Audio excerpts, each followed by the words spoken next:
पाठशहाचं राजकारण प्रवीण परदेशींची नेमणूक होणं या उद्योजकांच्या समितीवर, संघटनेवर, याचं आम्ही स्वागत करतो. अजय आशर हा एक बिल्डर होता ठाण्यातला. त्याचे उद्योग सगळ्यांना माहिती आहेत. आधीचे मुख्यमंत्री एकनाथ शिंदे यांचे संपूर्ण व्यवहार पाहणारा, जमिनीचे व्यवहार करणारा आणि त्यांचा पैशाचं संरक्षक म्हणून त्याची ओळख आहे, कलेक्टर. शिवसेना जेव्हा 3 वर्षापूर्वी फोडण्याचा प्रयत्न केला तेव्हा आमदारांना विकत घ्यायचा प्रयत्न झाला. त्यात पैशाची देवाणघेवाण करण्यामध्ये आमदारांना अजय आशर होता.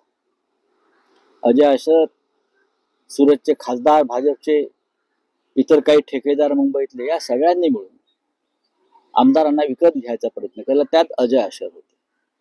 अजय आशरने मधल्या काळामध्ये हजारो कोटी रुपयाची संपत्ती बेकायदेशीरपणे गोळा केली. माझ्या माहितीप्रमाणे त्याने आता देश सोडलेला आहे आणि त्याने देशातून पलायन केलेलं आहे. नीरव मोदी, विजय मल्ल्या असे अनेक लोक पळाले. आता अजय आशर पळाला. त्यांना तो एक राणा नावाचा कोणता एक अतिरेकी आहे, त्याला परत आणण्यासंदर्भात चर्चा सुरू आहे. हे आर्थिक गुन्हेगार आहेत. हे आर्थिक क्षेत्रातले अतिरेकी आहेत, टेररिस्ट आहेत. यांना कधी परत आणणार? अजय आशरला अटक करून त्याची झडती घेतली पाहिजे की त्यांनी माजी मुख्यमंत्र्यांच्या साठी कुठे आणि कसा पैसा गोळा केला हे सगळ्यांना माहिती आहे.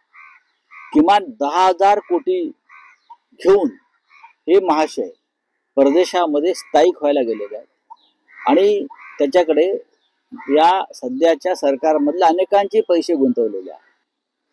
जर देवेंद्रजींनी भूमिका घेतली असेल की अशा व्यक्तीला मैत्री या संघटनेतून दूर करावं आणि एखाद्या चांगल्या अधिकाऱ्याला आणावं, तर त्याचं स्वागत केलं पाहिजे.